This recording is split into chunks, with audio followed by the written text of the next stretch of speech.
Hello, I'm Callum Dilietto, and this is season 2 of the Flock Together podcast in partnership with Oman Convention Bureau. We're here at the Langham, and I am joined by Russell. Hello, how are you? Hi, Callum. Very well, thank you for inviting me. We go way back to the point where I actually can't remember where we first met. Oh, actually, I think we were racing BMWs in Goodwood. Quite possibly. That might be. Or was it Vegas? I seem to recall a possibly racetrack well. in Vegas one time. Yeah. What happens in Vegas? It stays in Vegas. That's why I didn't mention it, you see. You already broke the rule. Typical Russell. God. So the first part of the podcast is your letter to the industry. It's your opportunity to get on your soapbox and talk to the wider industry. What is your letter? So, well, that's a big responsibility. It's a very creative, very dynamic, very talented industry. So I would say time. And that's really in threefold. Firstly, it's the time we should take to really understand a client agenda and the customer experience and journey. And I know we're guilty of it in our own team meetings. You've always got too much to say. And it's about looking at ways you can pare that back and create space for those conversations and for people to mull over the really key messages. I remember working some time ago actually with a client on their 250-year celebratory event, and very, very high-end clients, very senior clients as well. And we had a collaborative conversation with the client about creating some space in the afternoon of a one-day and an evening event. The most important thing for them was the evening celebratory event. That's where all the magic was happening. And out of the collaboration, we came up with the idea of sort of creating some space in the afternoon around a cinema experience, which really created an opportunity for those who wanted to dive into the fun and the excitement to do so, but also for those who, and we're talking CEO level, chairman and so on, some very big international companies, the opportunity to kind of just sidestep that a little bit and catch up on the things they needed to do. And what that meant was the people who had that space networked and really enjoyed it. And who wouldn't, going in the afternoon without the kids to the cinema on a Tuesday? But it meant the ones that didn't do the experience were allowed the space to go and do what they needed to do. And the result in that was they came back in the evening really engaged, really refreshed, and able to be receptive to the messages that we sort of put out. I find that all the time with fam trips in particular. I understand that there's a lot of pressures with trying to make sure that everyone is kind of showcased, but the fams that I've been on where they've put time, like proper downtime, and not just, oh, you have an hour and then that hour disappears as the the agenda runs on. I think that's where the real difference is made, and it's, not just fams but events as well, because I'm a napper. I love to just have a little nap before an evening do. Some people like to go to the gym. Some people like to go for a walk. Some people want to check their emails and their inbox. Some people want to call their loved ones. But having that time, I think you're so right. It is more valuable than people realise. Yeah, I think so. It's a strong discipline to have, certainly. And the second piece to my time answer or letter is around, that is a commodity. For most agencies, time is our commodity. So it's about being quite strict with it at times. It's about, again, being disciplined about it. And it's also about taking the time to understand your clients, researching the brief, and also understand if you are knowledgeable about a client, how you can sort of cross-share that knowledge maybe within that client, within the different departments of that client. And I think that's really important. And the final piece, of course, is probably on a more personal note. It's a finite resource, time. We don't know how much we've got, so spend it wisely. Yeah, I love that. Carpe diem, basically. YOLO, or whatever the version of it is. But yeah, I do think you're right, I think. And that ties in with your first and second point as well, really, is it's because time is so valuable and so precious, it's kind of respecting that and making sure that we do put a value on it, I think quite often we say time is money, but actually it is, and often that's overlooked. It's a rare thing. The second part of the podcast is all about remember. So I'd like to hear about your first ever work trip. Yeah, so We've already established our memories aren't particularly good, so forgive me, it's not 100%, but certainly my first most memorable trip was to Budapest. Nice. Now it's Russell now, sort of early 20s. Having worked in travel, I'd travelled a lot, but this was the first time I went as a client, and I just remember that feeling. You just felt so special, so treasured, so well looked after. It was a really considered programme as well. And it's an experience I really try and hold on to and share with the team, because that's what we do for our clients. And I think it's just bringing that freshness and that kind of power of memory to every event and every experience we do, and to be able to deliver that to our clients, delegates, is really important. So memorable trip for me was Budapest. Yeah, as you know, I've just come back from Budapest quite recently, and you were messaging me at the time and saying like, oh, this hotel is great and the views here are good and that. So yeah, I thought it was fascinating. It'd been long overdue a visit, and I'd finally got there and was really impressed. Yeah. Now whether they let me back or not, Callum, is a different, but that's for a different time.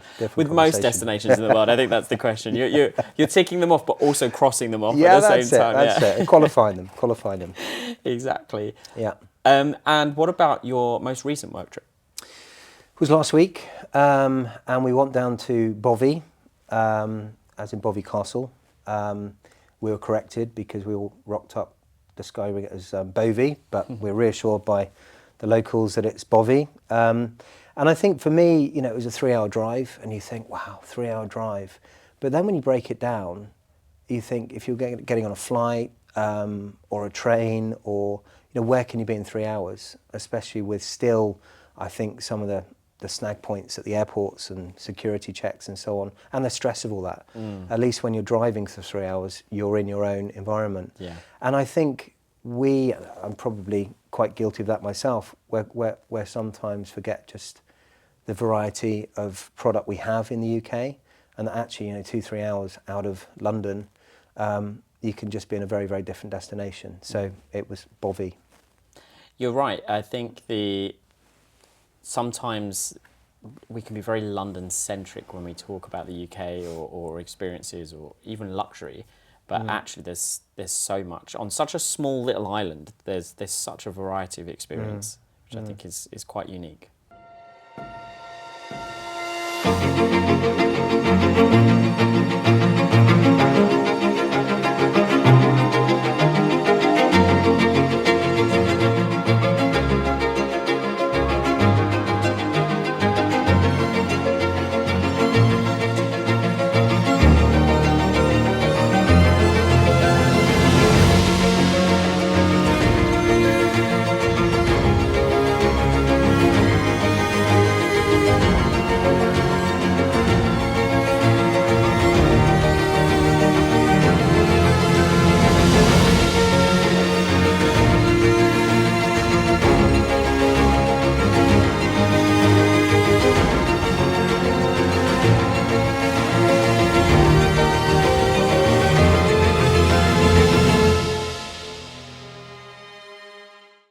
The next section of the podcast is revisit.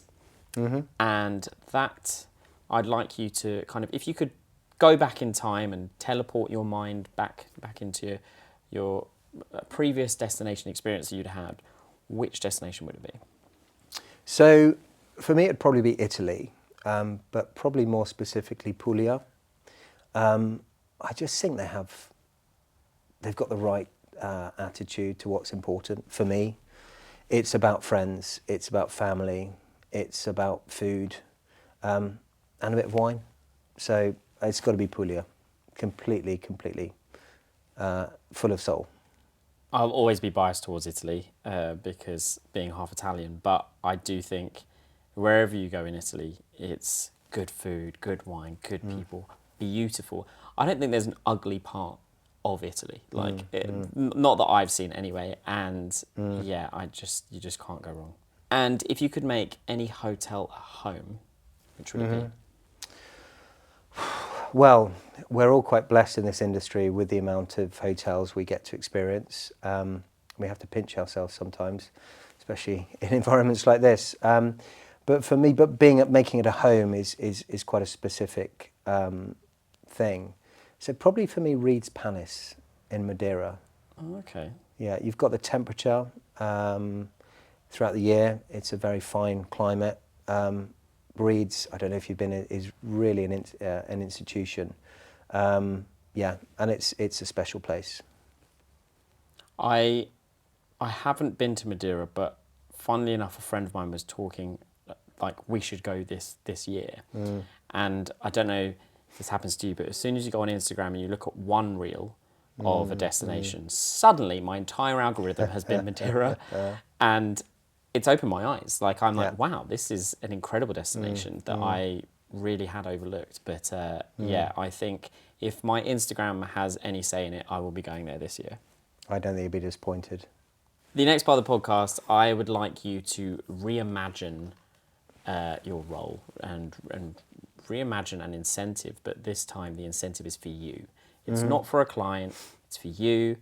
Where are you going? What are you doing? And more importantly, which celebrity would accompany you on this trip? So, again, some great questions there. So for me, let's start with the celebrity. You've always got to choose who you're going to go with before you decide where you're going to go. At least in my book. So it'd have to be Stephen Fry. Ooh. And I'll tell you for why, because Stephen Fry actually studied for my final piece at theatre school. It was actually about stage fright, which was a bit nerving for me because sometime later when I set up Crescendo, our first big event, we actually had Stephen Fry as a keynote. So as you imagine, there's a bit of sweaty palms the morning before, especially when they lost him in Nottingham, actually, which I understand you were up in last week. Yeah. So it has to be Stephen Fry. He's the only keynote or celebrity I've worked with that completely wrote a script for the company, 45-minute speech. But what I particularly loved, and I've still got it somewhere in my office, is he was on just after lunch. And I've still got his lunch chitty where he had a double cheeseburger and a double gin and tonic. And he went on and he talked to this company, about their industry, to a standing ovation. I mean, if you're going to write a bespoke 45-minute presentation, you deserve a standing ovation for that just in itself. Because I think so many keynotes just roll out the same spiel. And, you know, I get it if they're telling the story about how they sailed around the world or whatever it is. Like, there's not going to be much deviation to that. But I think just personalising it to the audience, understanding who's in the room, understanding the value they'll take from that story and amending it in whatever way. But I also just love the idea of a double cheeseburger and a double gin. And, of course, I imagine there would be Stephen Fry's on the side. Yeah. But no, that is a great person to accompany you. And then where would you go? Oman. And I tell you for why. I think, Stephen and I, we would enjoy the history. We would enjoy the culture. We'd enjoy the scenery. And I think the people, I was fortunate enough to go last year. Like all of these destinations, a lot of it is around the people, the culture and the scenery. And that doesn't disappoint. Oh, I'm picturing Stephen Fry in Oman, and I'm just thinking, because I love his mythos book and any kind of narration that he does, and obviously he's just super intelligent. And I just think a destination like that, steeped in so much history, walking around with him and having him just talk, because he'll know everything. He will, of course, know everything because he does know everything. So he'd be educating you on things that you would just be like, wow, Stephen, you're so smart. Like, that would be a great trip. Well, I probably, in a black book somewhere, has his agent's name. He's a very loyal guy, so I'm sure that hasn't changed. So, maybe if we can offer him a double burger and a double gin and tonic, he might just take us up on that offer, Callum. You never know. We know the secret now. We know what his rider is. You know? So the last part of the podcast is a quick fire round. And you just have to react at speed to these binary questions. Mm-hmm. Packing, last minute or week before?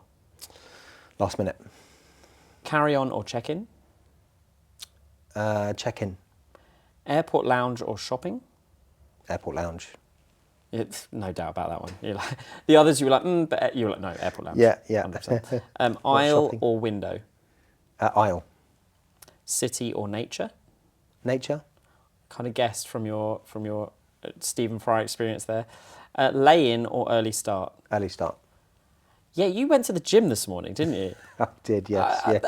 Very early start for everybody, and we were like, oh, apparently Russell's in the gym, and I was like looking at my watch, thinking, yeah, very impressed with that. Yeah, the early bird.